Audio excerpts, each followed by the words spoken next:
ரெண்டாவது கான்செப்ட் என்ன, proceeds per unit of outlay. இதைத்தான் நம்ம என்ன சொல்லியிருக்கோம், ஒரு வருஷம் மீன்ஸ் நம்ம ஒரு ரூபாய் போட்டதுக்கு நம்மளுக்கு எவ்வளவு திரும்ப அமௌண்ட் கிடைக்குதுங்கிறதா proceeds per unit of outlay. ஓகேவா? So proceeds per unit of outlay is equal to total proceeds. ஓகேவா? டோட்டல் ப்ரொசீட்ஸ்னா என்ன, நம்மளுக்கு மொத்த வருமானம் எவ்வளோ டிவைடட் பை ப்ரொசீட்ஸ்னாலும் பெனிஃபிட்னாலும் ரிட்டர்ன்ஸ்னாலும் ஒண்ணுதான். ஓகேவா? எல்லாம் வேற வேற வார்த்தைகளை தவிர அர்த்தம் ஒண்ணுதான். டோட்டல் ப்ரொசீட்ஸ்னா என்ன, மொத்தம் நம்மளுக்கு வந்து வருமானம். ப்ராஜெக்ட் ஏ இருக்கு அப்படின்னா ப்ராஜெக்ட் ஏல இருந்து எனக்கு 80 லட்சம் வருமானம் வருது divided by total amount of investment 60 லட்சம் நான் இன்வெஸ்ட் பண்ணிருக்கேன். புரிஞ்சா? அதுதான் proceeds per unit of outlay. அப்ப என்ன அமௌண்ட் வரும், அதாவது 80 லட்சம் எனக்கு வந்து வருமானம், அது நியூமரேட்டர்ல இருக்கும். 60 லட்சம் வந்து எனக்கு கிடைச்ச நான் கொடுத்த இன்வெஸ்ட்மெண்ட், அது டினாமினேட்டர்ல இருக்கும். அப்போ 80 லட்சம் டிவைட் பை 60 லட்சம்னா நம்மளுக்கு எவ்வளவு வருது, அரௌண்ட் ஒரு 1.80 ஓகே 1 பாயிண்ட் சம்திங் வரும். அதாவது நம்ம ஒரு ரூபாய் போட்டதுக்கு நம்மளுக்கு ஒரு ரூபாய்க்கு அதிகமா தான் நம்மளுக்கு என்ன கிடைச்சிருக்கு, வருமானம் கிடைச்சிருக்கு. ஓகேவா? இதே மாதிரி ஒரு ப்ராஜெக்ட்டுக்கும் நான் வந்து இந்த மாதிரி கால்குலேட் பண்ணி பார்ப்பேன். சம்டைம்ஸ் ஒரு ப்ராஜெக்ட்ல வந்து நான் 1 ரூபாய் கொடுத்தேன்னா எனக்கு வந்து 2 ரூபாயா கிடைக்கும். சம்டைம்ஸ் ஒரு ப்ராஜெக்ட்ல வந்து நான் 1 ரூபாய் கொடுத்தேன்னா எனக்கு 5 ரூபாய் கூட கிடைக்கும். அப்ப நான் என்ன பண்ணுவேன்னா, எந்த ப்ராஜெக்ட்ல நான் 1 ரூபாய் கொடுத்து 5 ரூபாய் கிடைக்குதோ, அதாவது அதிகமான வருமானம் எனக்கு ஈட்டு கொடுக்குதோ 1 ரூபாய்க்கு, ஓகேவா, அந்த ப்ராஜெக்ட்டை நான் சூஸ் பண்ணி இன்வெஸ்ட் பண்ணிடுவேன்.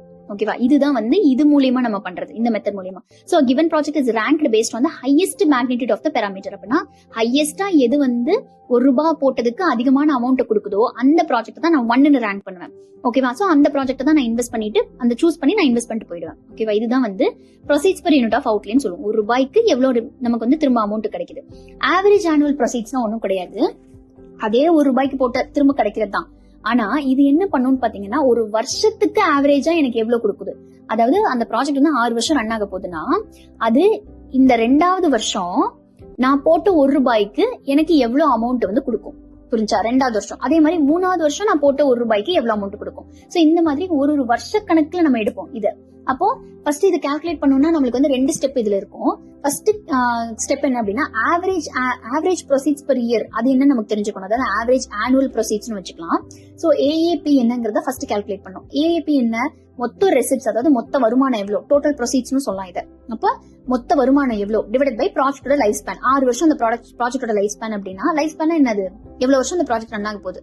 அப்போ 6 வருஷம் அப்படின்னா 60 லட்சம் டிவைட் பை 6 லட்சம் 6 வருஷம் நமக்கு என்ன கிடைக்கும், ஒரு 10 வருஷம் கிடைக்கும். Just a minute. இதுல என்னன்னா ஆவரேஜ் ப்ரொசீட்ஸ் பெர் இயர் அப்படின்னாலும் ஆனுவல் அப்படின்னாலும் ஒண்ணுதான். அதனால average proceeds per year average annual proceeds நம்ம சொல்லிக்கலாம். அதுதான் ஏஏபின்னு சொல்றோம். ஓகேவா? which is equal to, அதோட ஃபார்முலா என்னன்னா, ஆவரேஜ் ஆனுவல் ப்ரொசீட்ஸ் தான் நமக்கு வேணும். அப்போ ஒரு வருஷத்துக்கு நம்மளுக்கு எவ்வளவு கிடைக்குது அமௌண்ட் வந்து நமக்கு எவ்வளவு வருமானம் வருதுங்கிறது தெரியணும். மீனிங்ஃபுல்லா பாருங்க எப்பவுமே. ஓகேவா? சோ ஒரு வருஷத்துக்கு நம்மளுக்கு எவ்வளவு வருமானம் வருதுன்னு தெரியணும். அப்போ is equal to total receipts divided by project life span. Total ரெசிப்ட்ஸ்னா நமக்கு மொத்த வருமானம், மொத்தம் அந்த ப்ராஜெக்டோட 6 வருஷத்துக்கு சேர்த்து நம்மளுக்கு எவ்வளவு வருமானம் வருது. ஒரு 1,80,00,000 வருதுன்னு வச்சுக்கோங்க. அது வந்து டோட்டல் ரெசிப்ட்ஸ், அந்த 6 வருஷம் ரன் ஆகும் அந்த ப்ராஜெக்ட். அதுக்கப்புறம் நம்மளுக்கு 1,80,000 கிடைக்குது, மீன்ஸ் 1,80,00,000 கிடைக்குது. டிவைடட் பை ப்ராஜெக்டோட லைஃப் ஸ்பேன். ப்ராஜெக்ட் எவ்வளவு நாள் ரன் ஆயிருக்குன்னு பாத்தீங்கன்னா 6 வருஷம் வந்து நம்மளுக்கு ப்ராஜெக்டோட முடிவு காலம். அப்போ 6 வருஷங்கிறது டினாமினேட்டர் இருக்கும். அப்போ 1,80,000 டிவைடட் பை 6 போட்டீங்கன்னா, மீன்ஸ் 1,80,00,000 டிவைடட் பை 6 போட்டீங்கன்னா உங்களுக்கு ஒரு வேல்யூ கிடைக்கும்ல. அப்போ ஒரு 2 அந்த மாதிரி கிடைக்குமா. அப்போ என்ன பண்றோம்னா, இந்த 2 அப்படிங்கறதா 2 lakhs 2 crores அதுதான் நம்மளுக்கு ஆவரேஜ் 2 lakhs அதுதான் ஆவரேஜ் ப்ரொசீட்ஸ் பெர் இயர், அதாவது ஆவரேஜ் ஆனுவல் ப்ரொசீட்ஸ் அப்படின்னு நம்ம சொல்லுவோம். ஓகேவா? சோ இது நம்ம என்ன பண்றோம் அப்படின்னா, இந்த அமௌண்ட் இருக்குல்ல 2 சம்திங் ஒரு அமௌண்ட் வந்துச்சு இல்லையா, 2 lakhs ஒரு அமௌண்ட் வந்துச்சுன்னு வச்சுப்போம். அப்ப அந்த 2 lakhs அமௌண்ட்டை டிவைடட் பை இனிஷியல் இன்வெஸ்ட்மெண்ட் பண்ணும். அதுதான் 1 ரூபாய்க்கு எனக்கு எவ்வளவு அமௌண்ட் கிடைச்சதுன்னு வரும். ஓகேவா? 1 ரூபாய்க்கு ஒரு வருஷத்துக்கு எனக்கு எவ்வளவு அமௌண்ட் கிடைச்சதுன்னு வரும். இதுதான் வந்து average annual proceeds per rupee outlay அப்படின்னு நம்ம சொல்லுவோம். ஓகேவா?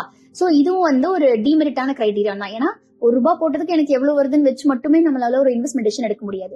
1 ரூபாய் போட்டு அது 5 ரூபாய் கூட வரலாம். ஆனா அது 5வது வருஷத்துக்கு அப்புறம் எனக்கு லாஸ் கூட மேக் பண்ணலாம் அந்த ப்ராஜெக்ட். புரியுதா? எனக்கு தெரியாது ப்ராஃபிட் வருமா லாஸ் வருமா, எத்தனை வருஷத்துக்கு அந்த ப்ராஜெக்ட் ரன் ஆகும், இது எதுவுமே எனக்கு தெரியாது இல்லையா. சோ இதுல ரேங்கிங் எப்படி கொடுப்போம் அப்படின்னா, based on highest of the estimate. எதுல வந்து எந்த ப்ராஜெக்ட்ல அதிகமான ஆவரேஜ் ஆனுவல் ப்ரொசீட்ஸ் வருதோ அந்த மாதிரியான ப்ராஜெக்ட் தான் நான் வந்து ஃபர்ஸ்ட் சூஸ் பண்ணி இன்வெஸ்ட் பண்ணுவேன். ஓகேவா? சோ இதுல என்ன டிமெரிட்ஸ் பாத்தீங்கன்னா, இதெல்லாம் அன்டிஸ்கவுண்டட் மெஷர்ஸ். அன்டிஸ்கவுண்டட் மெஷர்ஸ்ல 4 மெஷர்ஸ் பாத்திருக்கோம். ஃபர்ஸ்ட் வந்து ரேங்கிங் பை இன்ஸ்பெக்ஷன், 2வது பேபேக் பீரியட், 3வது ப்ரொசீட்ஸ் பெர் ருபி அவுட்லே, அடுத்து average annual proceeds per rupee outlay. ஓகேவா? இந்த மாதிரி 4 பார்த்தோம். இந்த 4த்துல என்ன டிமெரிட் அப்படின்னு பாத்தீங்கன்னா, இங்க time value of money include பண்றதே இல்ல. அதாவது வருஷங்கள் ஆக ஆக பணத்தோட வேல்யூ குறைஞ்சுக்கிட்டே போகுங்கிற விஷயத்தையே நம்ம இங்க பாக்கல. நல்லா கவனிச்சு பாத்தீங்கன்னா தெரியும் உங்களுக்கு. அதாவது நான் என்ன பண்ணேன், பே பேக் பீரியட் அப்படின்னா, நான் இன்னைக்கு 60 லட்சம் இன்வெஸ்ட் பண்றேன். அந்த 60 லட்சத்தை வந்து அது திரும்பி எனக்கு கொடுக்கறதுக்கு எத்தனை வருஷம் ஆகுதுன்னு நான் பார்க்க போறேன் இல்லையா? சோ அந்த 60 லட்சத்தை திரும்பி எனக்கு கொடுக்கறதுக்கு 2 வருஷத்துலயே கூட சில ப்ராஜெக்ட்ஸ் கொடுத்துரும். நான் அதை சூஸ் பண்ணி இன்வெஸ்ட் பண்ணிடலாம். ஆனா அங்க என்ன தவறிடுச்சுன்னு பாத்தீங்கன்னா, அந்த 60 லட்சத்தோட வேல்யூ 2 வருஷம் கழிச்சு எனக்கு வந்து 70 லட்சமா இருக்கலாம். புரிஞ்சா?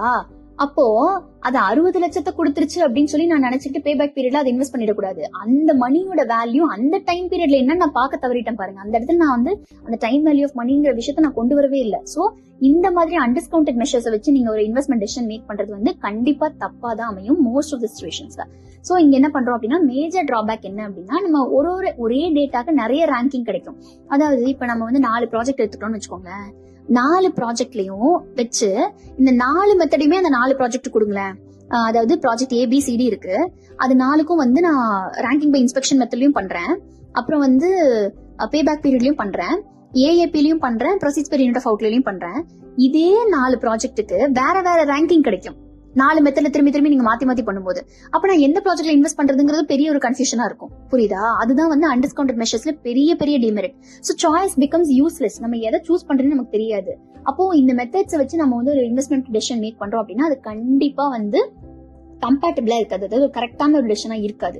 இன்கன்சிஸ்டன்டா தான் இருக்கும் இந்த மெத்தட்ஸ் எல்லாமே. அதாவது ஒரு மெத்தட்ல இப்ப நம்ம கரெக்டா ஒரு முடிவு எடுக்க முடியுது அப்படின்னா, எந்த மெத்தட்ல போட்டாலும் எனக்கு அதே ரேங்கிங் தானே கிடைக்கும். ப்ராஜெக்ட் ஏ ஒரு மெத்தட்ல போடும்போது, பே பேக் பீரியட் மெத்தட்ல போடும்போது எனக்கு 1ன்னு ரேங்க் கிடைக்குது. அதே ப்ராஜெக்ட் ஏ எனக்கு வந்து ரேங்கிங் பை இன்ஸ்பெக்ஷன் மெத்தட்ல போடும்போது எனக்கு 3ன்னு ரேங்க் கிடைக்குது. அப்ப என்ன அர்த்தம்? ரேங்கிங் வந்து இன்கன்சிஸ்டன்டா இருக்கு. ஒரே மாதிரி தானே ரேங்கிங் கொடுக்கணும் எல்லா மெத்தடும் கரெக்டா இருந்துச்சுன்னா. ஆனா வேற மாதிரி எனக்கு ரேங்கிங் வருது இல்லையா? சோ எந்த ப்ராஜெக்ட் சூஸ் பண்றதுன்னு எனக்கு தெரியாது. எப்பவுமே ஃபர்ஸ்ட் ரேங்க் உள்ள ப்ராஜெக்ட் சூஸ் பண்ணுவோம். ஆனா அந்த ஃபர்ஸ்ட் ரேங்கே ஒரு மெத்தடும் ஒரு ப்ராஜெக்ட் கொடுக்குது. ப்ராஜெக்ட் ஏக்கு ஒன்னு வந்து ஃபர்ஸ்ட் ரேங்க் கொடுக்குது, ப்ராஜெக்ட் பிக்கு வந்து ஒன்னு ஃபர்ஸ்ட் ரேங்க் கொடுக்குது, ப்ராஜெக்ட் டிக்கு ஒன்னு ஃபர்ஸ்ட் ரேங்க் கொடுக்குது. அப்ப நம்ம எதை சூஸ் பண்றது நமக்கு தெரியாது. சோ இந்த மாதிரி வந்து சூஸ் பண்றதுல ஒரு பெரிய ஒரு குழப்பத்தை பண்ணிடும் இந்த அன்டிஸ்கவுண்டட் மெஷர்ஸ் எல்லாம். பிளஸ் நம்ம எடுக்கிற அந்த மெத்தடும் வந்து டைம் வேல்யூ ஆஃப் மணியை கன்சிடர் பண்ணாது. அதனால நம்ம அன்டிஸ்கவுண்டட் மெஷர்ஸ்க்கு பக்கம் போறதே கிடையாது. ஓகேவா? சோ இப்ப நம்ம என்ன பண்றோம்னா, டிஸ்கவுண்டட் மெஷர்ஸ் தான் வரும். அப்ப டிஸ்கவுண்டட் மெஷர்ஸ்ங்கிறது பாத்தீங்கன்னா, இங்க வந்து கேஷ் ஃப்ளோ அங்கதான், அதுதான் நமக்கு இம்பார்ட்டன்ட். அதாவது நெட் கேஷ் ஃப்ளோ அப்படின்னு நம்ம சொல்லுவோம். சோ கேஷ் ஃப்ளோ அப்படிங்கிறது என்னது? Yearly net benefit. நெட் பெனிஃபிட்னா என்னது? நம்ம கிட்ட செலவெல்லாம் அடைச்சது போக கையில மிச்சம் நிக்கிற பணம். அப்ப அதைத்தான் நம்ம கேஷ் ஃப்ளோ அப்படின்னு நம்ம சொல்லுவோம். ஓகேவா? சோ இப்போ ஒரு வேளை வந்து நம்ம டிஸ்கவுண்ட் ரேட் வச்சு நம்ம அதுக்கு வெயிட் கொடுத்தோம் அப்படின்னா, அதை டிஸ்கவுண்டட் கேஷ் ஃப்ளோன்னு சொல்லுவோம். அதைத்தான் டிஸ்கவுண்டட் மெஷர்ஸ் அப்படின்னு நம்ம சொல்றோம். ஓகேவா? டிஸ்கவுண்ட் ரேட் ஒன்றும் இல்ல, இன்ட்ரெஸ்ட் ரேட். அப்ப these discounted cash flows are estimates to decide on the worth of the project. அப்போ நம்ம இங்க டிஸ்கவுண்டட் மெஷர்ல ஃபுல்லா அந்த ப்ராஜெக்ட்ல இன்வெஸ்ட் பண்ணலாமா வேணாமாங்கிறத ஒரே ஒரு கிரைட்டீரியா வச்சு தான் டிசைட் பண்ணுவோம். அது என்ன கிரைட்டீரியானா, டிஸ்கவுண்டட் கேஷ் ஃப்ளோ. அதாவது கேஷ் ஃப்ளோ அப்படிங்கிறது நம்மளுக்கு கையில மிச்சம் நிக்கிற பணம். அந்த மிச்சம் நிக்கிற பணம் அப்படிங்கிறது ஒரு வருஷத்துக்கும் ஒரு மாதிரி இருக்கும். இப்ப என்கிட்ட ஃபர்ஸ்ட் இயர்ல வந்து எனக்கு ஒரு ஃபர்ஸ்ட் இயர்ல விட்டுருங்க, நான் ஃபர்ஸ்ட் இயர் என்ன கதைன்னு சொல்லிட்டு பின்னாடி சொல்றேன். செகண்ட் இயர்ல வந்து எனக்கு ஒரு 60,000 கிடைக்குது. தேர்ட் இயர்ல வந்து ஒரு 40,000 கிடைக்குது, இல்லைன்னா 80,000 கிடைக்குது. ஃபோர்த் இயர்ல 1 lakh கிடைக்குது. அப்ப 60, 80, 1 lakh அப்படின்னு இருக்கு இல்லையா? சோ இந்த 3 வருஷத்துலயும் எனக்கு எப்படி கிடைக்குது? Stream of payments. அதாவது கையில மிச்சம் நிக்கிற பணம் ஒரு வருஷத்துலயும் வந்து இந்த மாதிரி இருக்குன்னு வச்சுக்கோங்க. அப்போ இந்த 3 பணத்தையும் எடுத்து கொண்டு வந்து நான் இன்னைக்கு தானே இந்த ப்ராஜெக்ட் உட்காந்து அசஸ் பண்றேன். இந்த ப்ராஜெக்ட் இன்வெஸ்ட் பண்ணலாமா வேணாமான்னு சொல்லிட்டு நான் இன்னைக்கு டேட்ல உட்காந்து போட்டு பார்த்துட்டு இருக்கேன், கால்குலேட் பண்ணிட்டு இருக்கேன், பண்ணலாமா வேணாமான்னு. இப்ப நான் என்ன பண்றேன், ப்ராஜெக்ட் மீன்ஸ் அந்த ப்ராஜெக்ட்ல இயர் 2ல எனக்கு 60,000 கிடைச்சதுல அப்படியே கொண்டு வந்து 60,000 எழுதிருவேன். அப்புறம் 4வது வருஷத்துல வந்து மீன்ஸ் 3வது வருஷத்துல எனக்கு 80,000 கிடைச்சது பிளஸ் 80,000. அப்புறம் இந்த பக்கம் அடுத்த வருஷத்துல வந்து 1 லட்சம் கிடைக்குது. அப்ப பிளஸ் 1 லட்சம். அப்ப எனக்கு என்ன கிடைக்குது? 60,000 பிளஸ் 80,000 பிளஸ் 1 லட்சம் நான் போட்டிருக்கேன் இல்லையா? அப்ப என்ன அர்த்தம்னா, எனக்கு இந்த ப்ராஜெக்ட்ல இருந்து ஒரு 3 வருஷத்துல வந்து இவ்வளவு அமௌண்ட் கிடைக்குது அப்படின்னு சொல்லி நான் இன்னைக்கு ஈக்குவல் டு போட்டு 6 மீன்ஸ் ஒரு சே ஃபார் எக்ஸாம்பிள் ஒரு 2 lakhs வருதுன்னு வச்சுக்கோங்களேன். 60,000 பிளஸ் சம்திங் ஒரு 3 அமௌண்ட் ஆட் பண்ணி எனக்கு வந்து 2 lakhs வருதுன்னு வச்சிருக்கேன். அப்போ நான் இந்த ப்ராஜெக்ட்ல இன்வெஸ்ட் பண்ணி எனக்கு அந்த 3 வருஷத்துல வந்து 2 lakhs அமௌண்ட் வந்து எனக்கு நெட் கேஷ் கையில மிச்சம் நிக்கிற பணமா கிடைச்சிருக்கு அப்படின்னு சொல்லி எடுத்துட்டு நான் முடிவு எடுத்துட்டு போயிடக்கூடாது. அதாவது எந்த ப்ராஜெக்ட்ல இந்த அமௌண்ட் அதிகமா வருதோ நான் அந்த ப்ராஜெக்ட்ல வந்து இன்வெஸ்ட் பண்ணிட்டு போயிடலாம் அப்படின்னு போயிடக்கூடாது. நான் என்ன பண்ணணும்னா, அந்த 60,000 வருது இல்ல, அந்த 60,000 வந்து இனி 2 வருஷம் கழிச்சுதான் அதோட வேல்யூ 60,000. அந்த 60,000 வேல்யூ இன்னைக்கு என்ன? அது வந்து ஒரு 58,000 இருக்கும், இல்லைன்னா ஒரு 55 இருக்கும், இல்ல 57 இருக்கும், 57,500 கூட இருக்கலாம் இல்லையா? சோ அந்த 60,000 அன்னைக்கு அது 60,000 வருது. ஆனா இன்னைக்கு அதோட வேல்யூ என்னன்னு சொல்லிட்டு நான் டிஸ்கவுண்ட் பண்ணணும் அதை, புரிஞ்சா? அதனாலதான் அதை டிஸ்கவுண்டட் கேஷ் ஃப்ளோன்னு சொல்றாங்க. அந்த 60,000, 80,000, 1,00,000 அப்படிங்கிறது கேஷ் ஃப்ளோ. அது அந்தந்த வருஷத்துக்கு நமக்கு கையில மிச்சம் நிக்கிற பணம். ஆனா அந்த ஒரு அமௌண்டோட வேல்யூ நான் இன்னைக்கு உட்கார்ந்து இன்வெஸ்ட்மெண்ட் பண்ணலாமா வேணாமான்னு அனாலிசிஸ் பண்ணிட்டு இருக்கேன். அப்ப இன்னைக்கு வேல்யூல அது என்னவா இருக்கு அப்படின்னு நான் பாக்கணும் இல்லையா? சோ அந்த 60,000 இன்னைக்கு வேல்யூ என்ன, அப்ப அந்த 60,000 டிஸ்கவுண்ட் பண்ணு. மறுபடியும் 80,000 இன்னைக்கு வேல்யூ என்ன, அந்த 80,000 டிஸ்கவுண்ட் பண்ணு. 1,00,000 இன்னைக்கு வேல்யூ என்ன, அந்த 1,00,000 டிஸ்கவுண்ட் பண்ணு. இந்த டிஸ்கவுண்டட் மூணுத்தையும் ஆட் பண்ணி வரதான் டிஸ்கவுண்டட் கேஷ் ஃப்ளோன்னு சொல்லுவோம். இந்த டிஸ்கவுண்டட் கேஷ் ஃப்ளோ எந்த ப்ராஜெக்ட்ல அதிகமா இருக்கோ அந்த ப்ராஜெக்ட் தான் நான் இன்வெஸ்ட் பண்ணுவேன். கிளியரா புரிஞ்சா? இதுதான் வந்து டிஸ்கவுண்டட் மெஷர்ஸ் நம்ம படிக்க போறது, புரிஞ்சா? எல்லா இங்க இருக்கிற மீன்ஸ் அந்த அன்டிஸ்கவுண்டட் மெஷர்ஸ் மாதிரி ஒன்னொன்னு ஒரு மாதிரி எல்லாம் ப்ராஜெக்ட் ரேங்க் பண்ணாது. எல்லாமே ஒரே மாதிரி. ஒரு ப்ராஜெக்ட்டுக்கு ரேங்க் 1 கொடுக்குதுன்னா இதுல இருக்கிற 4 மெத்தடும் அந்த ப்ராஜெக்ட்டுக்கு ரேங்க் 1 தான் கொடுக்கும். அப்ப இதை நம்ம நம்பி டிசைட் பண்ணலாம், இன்வெஸ்ட்மெண்ட் பண்ணலாமா வேணாமாங்கிறத நம்பி நம்ம வந்து இந்த மெத்தட்ஸ் ரிலே பண்ணி நம்ம பண்ணிக்கலாம்னு சொல்றாங்க. ஓகேவா? அப்போ கேஷ் ஃப்ளோனா ஃபர்ஸ்ட் என்ன? ஓகேவா? ஃபர்ஸ்ட் கேஷ் ஃப்ளோனா நம்ம சொன்னதுதான் இருக்கும் இதுல. இது ஜஸ்ட் கேஷ் ஃப்ளோனா என்னன்னு சொல்லிட்டு தெளிவா பாத்துக்கோங்க. கேஷ் ஃப்ளோ அப்படின்னா வரவு, அதாவது நெட் பெனிஃபிட் தான் நம்ம கேஷ் ஃப்ளோ அப்படின்னு சொல்லுவோம். Net benefit, net return, net receipts, இந்த மாதிரி நெட்டுங்கிற டேர்ம்ல என்ன வருதோ அதை தான் நம்ம கேஷ் ஃப்ளோன்னு சொல்லுவோம். ஓகேவா? சோ நம்ம என்ன கேஷ் ஃப்ளோ கண்டுபிடிக்கிறதுல 3 ஸ்டெப் இருக்கு. ஃபர்ஸ்ட் ஸ்டெப் என்ன பண்ணுவோம்னு பாத்தீங்கன்னா, நம்ம கிராஸ் பெனிஃபிட் இருக்கும்ல, அதான் R1 இஸ் ஈக்குவல் டு வச்சுக்கோங்க. R1 ரெசிடுவல் 1, அதாவது நம்மளுக்கு கிடைக்கிற ஒரு இன்டர்மீடியட். ரெசிடுவல் அப்படின்னா நமக்கு மிச்சம். ஓகேவா? சோ நம்ம ரெசிடுவல் 1ல என்ன கிடைக்கும் அப்படின்னு பாத்தீங்கன்னா, ஃபர்ஸ்ட் கிராஸ் பெனிஃபிட், அதாவது மார்க்கெட்ல கொண்டு போய் நான் எல்லாத்தையும் வித்ததுக்கு அப்புறம் எனக்கு மொத்தமா கிடைக்கிற பணம், அதுதான் கிராஸ் பெனிஃபிட். மைனஸ் அந்த கிராஸ் பெனிஃபிட்ல இருந்து நான் என்ன மைனஸ் பண்றேன் அப்படின்னா, காஸ்ட், சின்ன காஸ்ட் இருக்குள்ள, லேபருக்கு, மிஷினரிக்கு, ஃபெர்டிலைசருக்கு, பெஸ்டிசைடுக்கு, மேனேஜ்மெண்ட்க்கு வேரியபிள் காஸ்ட் பண்ணிருப்போம் இல்லையா, அந்த வேரியபிள் காஸ்ட் எல்லாம் மைனஸ் பண்ணிடுறேன். வேற என்ன மைனஸ் பண்றேன் அப்படின்னா, இனிஷியல் இன்வெஸ்ட்மெண்ட், பிக்ஸ்ட் காஸ்ட் போட்டிருப்பேன்ல. ஓகேவா?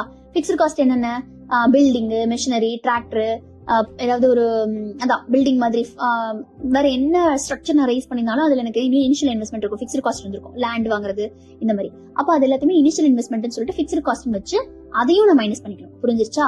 அப்ப நான் என்னென்ன மைனஸ் பண்றேன், மொத்த கிராஸ் பெனிஃபிட்ல இருந்து வேரியபிள் காஸ்டையும் மைனஸ் பண்ணிடுறேன், இனிஷியல் காஸ்ட்ங்கிற பிக்ஸ்ட் இன்வெஸ்ட்மெண்ட்டையும் நான் மைனஸ் பண்ணிடுறேன். அப்ப எனக்கு என்ன கிடைக்கும் அப்படின்னா, மிச்சம் இருக்கிற ரெசிடுவல் 1 அப்படின்னு ஒன்று கிடைக்கும். இதத்தான் கேஷ் ஃப்ளோ அப்படின்னு நீங்க எடுத்துட்டு போக கூடாது. இதுலதான் நம்ம 2 விஷயத்த மறுபடியும் மைனஸ் பண்ணும். என்னன்னு பாத்தீங்கன்னா, டிப்ரிசியேஷன் அண்ட் இன்ட்ரெஸ்ட்.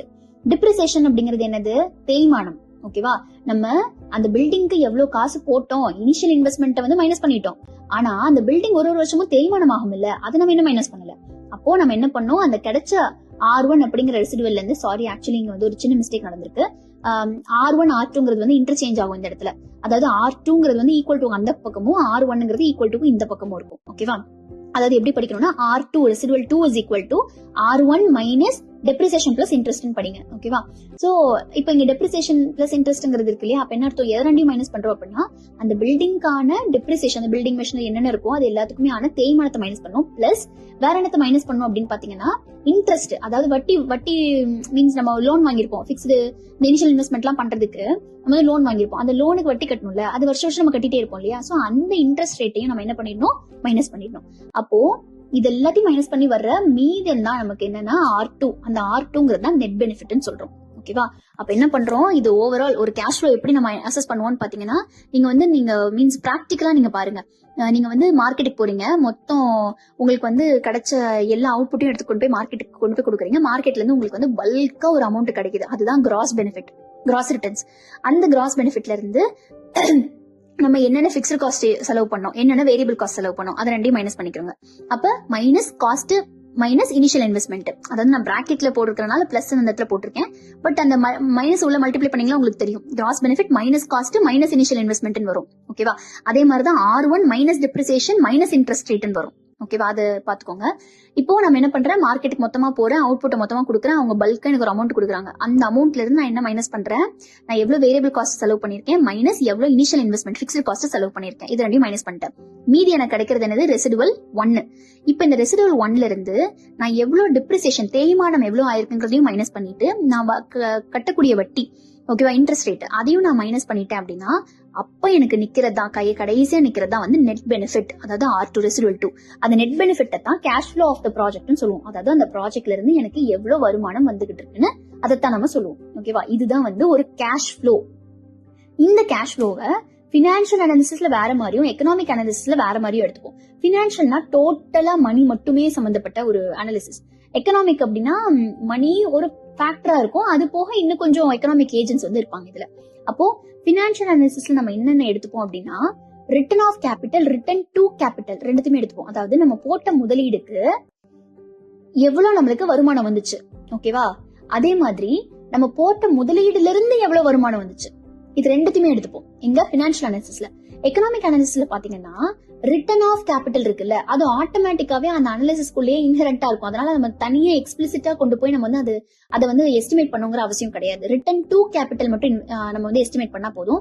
எக்கனாமிக் அனாலிசிஸ்ல வந்து ரிட்டர்ன் ஆஃப் கேபிட்டல் மீன்ஸ் எவ்வளவு வந்திருக்கு அப்படின்னு சொல்லிட்டு நம்ம அனலைஸ் பண்ணணும் அவசியம் கிடையாது. அதாவது போட்ட முதலுக்கு எவ்வளவு காசு வந்திருக்குன்னு பார்த்தா போதும், போட்ட முதல்ல இருந்து எவ்வளவு காசு வந்திருக்குங்கிறத அதுவே நம்மளுக்கு சொல்லி கொடுத்துரும் எக்கனாமிக் அனாலிசிஸ்ல. பட் ரெண்டுத்தையுமே பினான்சியல் அனாலிசிஸ்ல நம்ம பார்க்க வேண்டிய அவசியம் இருக்கு. பினான்சியல் அனாலிசிஸ் பொறுத்த வரைக்கும் நம்ம டாக்ஸ் எல்லாம் பே பண்றோம், income tax, wealth tax, sales tax, ஏகப்பட்ட டாக்ஸ் இருக்கும், கஸ்டம் டியூட்டி, இந்த மாதிரி. சோ இது எல்லா டாக்ஸையுமே நம்ம எப்படி எடுத்துப்போம் அப்படின்னா பினான்சியல் அனாலிசிஸ் பொறுத்த வரைக்கும் நம்ம வந்து அது ஒரு நம்ம செலவா தான் எடுத்துப்போம். ஓகேவா, அதாவது நம்ம டாக்ஸ் அப்படிங்கிறது நம்ம கேபிட்டல் முதலுக்கு யூஸ் பண்ணதுக்கான ஒரு செலவா தான் பார்ப்போம் நம்ம பினான்சியல் அனாலிசிஸ்ல. ஆனா எக்கனாமிக் அனாலிசிஸ்ல வந்து இந்த மாதிரியான செலவுகள் டாக்ஸஸ் எல்லாம் இருக்கு இல்லையா, அந்த income tax, sales tax, custom duty, இந்த மாதிரியானது எல்லாத்தையும் நம்ம செலவுன்னு பார்க்க மாட்டோம். புரிஞ்சா, பேமெண்ட்னு பார்க்க மாட்டோம், டிரான்ஸ்பர் பேமெண்ட்னு பார்ப்போம். டிரான்ஸ்பர் பேமெண்ட்னா என்ன அர்த்தம் அப்படின்னா, அதாவது நம்ம பேமெண்ட்னா ஒரு பொருள் வாங்கிட்டு, ஒரு பொருளோ இல்ல லேபரோட சர்வீஸோ வாங்கிட்டு நம்ம அவங்களுக்கு பேமெண்ட் பண்ணுவோம். ஆனா டிரான்ஸ்பர் பேமெண்ட் அப்படின்னா நம்ம அமௌண்ட் மட்டும் தான் பே பண்ணுவோம், அதுக்கு பதிலா நம்மளுக்கு எந்த கூடோ எந்த சர்வீஸோ நமக்கு கிடைக்காது. புரிஞ்சா, அதுதான் டிரான்ஸ்பர் பேமெண்ட், சும்மா கொடுக்கறது. ஓகேவா, அதுதான் வந்து டிரான்ஸ்பர் பேமெண்ட் வச்சுப்போம். அப்போ டாக்ஸஸ் பினான்சியல் அனாலிசிஸ் பொறுத்த வரைக்கும் நம்ம எப்படி பார்ப்போம், உண்மையாலே நம்ம ஒரு பேமெண்டா பார்ப்போம்.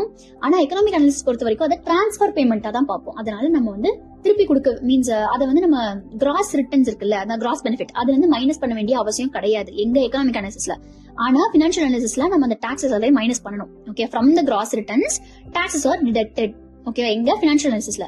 ஆனா இங்க வந்து கிராஸ் பெனிஃபிட்ல இருந்து நம்ம டாக்ஸ் டிடெக்ட் பண்ண அவசியம் கிடையாது. ஏன்னா நம்ம அதை பேமெண்டா கன்சிடர் பண்ணல, சும்மா கொடுத்த மாதிரி டிரான்ஸ்பர் பேமெண்டா தான் கன்சிடர் பண்றோம். அதனால நம்ம வந்து அதை டிடெக்ட் பண்ணணும் அவசியம் கிடையாது. ஓகே, இப்போ இந்த பினான்சியல் அனாலிசிஸ்ல பொறுத்த வரைக்கும் எல்லா ரிசோர்ஸ் இருக்குல்ல, என்னென்ன ரிசோர்ஸ் நம்ம செலவு பண்ணிருக்கோமோ எல்லாத்தையுமே காஸ்டா தான் பார்ப்போம். ஓகேவா, ஆனா இந்த எக்கனாமிக் அனாலிசிஸ்ல அப்படி கிடையாது. நம்ம சில ரிசோர்சஸ் வந்து நம்மளுக்கு ஒருத்தவங்க ஓன் பண்ணிருப்பாங்க அப்படின்னு சொல்லி எடுத்துப்போம். மீன்ஸ் இப்போ இம்ப்யூட்டட் வேல்யூல இருக்குல்ல, அப்ப நான் ஃபேமிலி லேபருக்கு ஒரு இம்ப்யூட்டட் வேல்யூ இருக்கும், ஃபேமிலி ஓன் பண்ணிருக்க மிஷினரிக்கு ஒரு இம்ப்யூட்டட் வேல்யூ இருக்கும். சோ இந்த மாதிரி சில விஷயங்கள் வந்து நம்ம ஒரு ரிசோர்ஸும் வந்து ஒருத்தவங்க ஓன் பண்ணிருப்பாங்க அப்படின்னு சொல்லி நம்ம அசியூம் பண்ணிப்போம். ஆனா பினான்சியல் அனாலிசிஸ் பொறுத்த வரைக்கும் இப்போ நம்ம எல்லாமே காசா தான் பார்ப்போம்.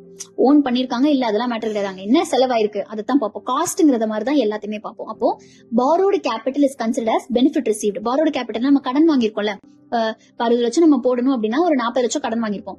அந்த 40 லட்சத்தை நம்ம பெனிஃபிட்டா தான் பார்ப்போம். ஏன்னா பணம் நம்மளுக்கு உள்ள வந்திருக்கு, பணம் நம்ம கிட்ட வந்திருக்கு, அது கடனாவே இருந்தாலும் பணம் நம்ம கிட்ட வந்திருக்கு. சோ அதை வந்து நம்ம பெனிஃபிட்டா தான் பார்ப்போம். ஆனா அதுக்கு பே பண்ண வேண்டிய வட்டியை காஸ்டா பார்ப்போம், செலவா பார்ப்போம். புரிஞ்சா, இது நல்லா கவனிச்சுக்கோங்க. நம்மளுக்கிட்ட பணம் வந்திருக்கு அப்படிங்கறனால நம்ம கடனாவே அது இருந்தாலும் அதை நம்ம வரவாதான் பார்ப்போம், பெனிஃபிட்டா தான் பார்ப்போம். ஆனா அதுக்கு பே பண்ண வேண்டிய வட்டி இருக்குல்ல, அதை வந்து நம்ம என்னவா பார்ப்போம், செலவா பார்ப்போம் இங்க பினான்சியல் அனாலிசிஸ்ல.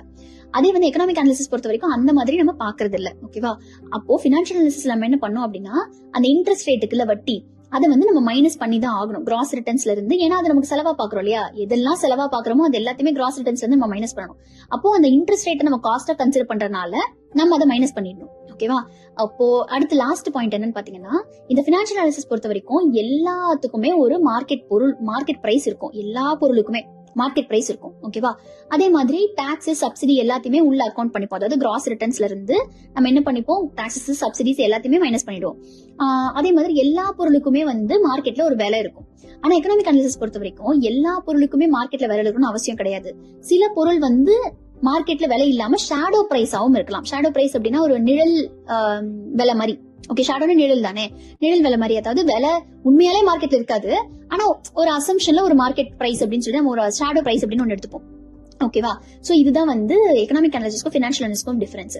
அதாவது பினான்சியல் அனாலிசிஸ்ல return of capital, return to capital ரெண்டுத்தையுமே எடுத்துப்போம். ஓகேவா, ரிட்டர்ன் ஆஃப் கேபிட்டல் அப்படின்னா வந்து கேபிட்டல் முதலீடு போட்டது மூலியமா நம்மளுக்கு எவ்வளவு பணம் வந்துச்சு, பிளஸ் அந்த முதலீட்டு ஒரு ரூபாய் போட்டோம்ல அதுக்கு நமக்கு எவ்வளவு பணம் வந்துச்சு, இது ரெண்டுத்தையுமே எடுத்துப்போம். எக்கனாமிக் அனாலிசிஸ்ல வந்து ரிட்டர்ன் டு கேபிட்டல் மட்டும் எஸ்டிமேட் பண்ணா போதும். ரிட்டர்ன் ஆஃப் கேபிட்டல் இன்ஹெரண்டா அந்த அனாலிசிஸ்லயே நமக்கு வந்துரும், கிடைச்சிரும். டாக்ஸஸ் எல்லாத்தையுமே வந்து நம்ம செலவா தான் பார்ப்போம் ஃபினான்ஷியல் அனாலிசிஸ்ல. ஆனா பேமெண்டா பார்ப்போம். செலவா, பேமெண்ட்னா இந்த செலவு தான். அதே மாதிரி எக்கனாமிக் அனாலிசிஸ்ல வந்து டிரான்ஸ்பர் பேமெண்ட் தான் பார்ப்போம். அதாவது டிரான்ஸ்பர் பேமெண்ட்னா நம்ம ஒரு பேமெண்ட் பண்றோம் அப்படின்னா அதுக்கு அதாவது நம்ம கண்டிப்பா அந்த இடத்துல ஒரு சர்வீஸோ இல்ல ஒரு கூடோ வந்து நமக்கு சப்ளை ஆயிருக்கணும்னு அவசியம் கிடையாது, சும்மா கொடுப்போம் டிரான்ஸ்பர் பேமெண்ட். சோ இது டாக்ஸஸ் எல்லாத்தையுமே வந்து கிராஸ் ரிட்டர்ன் வந்து மைனஸ் பண்ணுவோம் ஃபினான்ஷியல் அனாலிசிஸ்ல. இதுல எக்கனாமிக் அனாலிசிஸ்ல பண்ண மாட்டோம். அப்போ நமக்கு ஃபினான்ஷியல் அனாலிசிஸ்ல வந்து வரவு வந்து கடனாவே இருந்தாலும் அது வந்து வரவா தான் நம்ம எடுத்துப்போம். ஆனா அது கொடுக்க வேண்டிய இன்ட்ரெஸ்ட், அது கட்ட வேண்டிய வட்டியை மட்டும் நம்ம செலவா எடுத்துப்போம். அப்ப அந்த வட்டியும் நம்ம என்ன பண்ணணும்னா கிராஸ் ரிட்டர்ன்ஸ்ல வந்து மைனஸ் பண்ணிட்டோம். ஆனா எக்கனாமிக் அனாலிசிஸ்ல அப்படி பண்ண மாட்டோம். எல்லா பொருளுக்குமே வந்து மார்க்கெட்ல ஒரு பிரைஸ் இருக்கும், இதுல ஃபினான்ஷியல் அனாலிசிஸ்ல. ஆனா எக்கனாமிக் அனாலிசிஸ்ல சில பொருட்களுக்கு வந்து ஷேடோ பிரைஸ் அப்படின்னு ஒண்ணு இருக்கும். ஓகேவா? சோ இதுதான் அந்த கேஷ் ஃப்ளோல இருக்கிற ஒரு காம்பனண்ட்டையும் நம்ம எப்படி எக்கனாமிக் அனாலிசிஸ்ல பார்ப்போம், எப்ப ஃபினான்ஷியல் அனாலிசிஸ்ல எப்படி மாத்துவோம் அப்படின்னு சொல்லி நம்ம தனித்தனியா பாக்குறது. ரைட். அடுத்து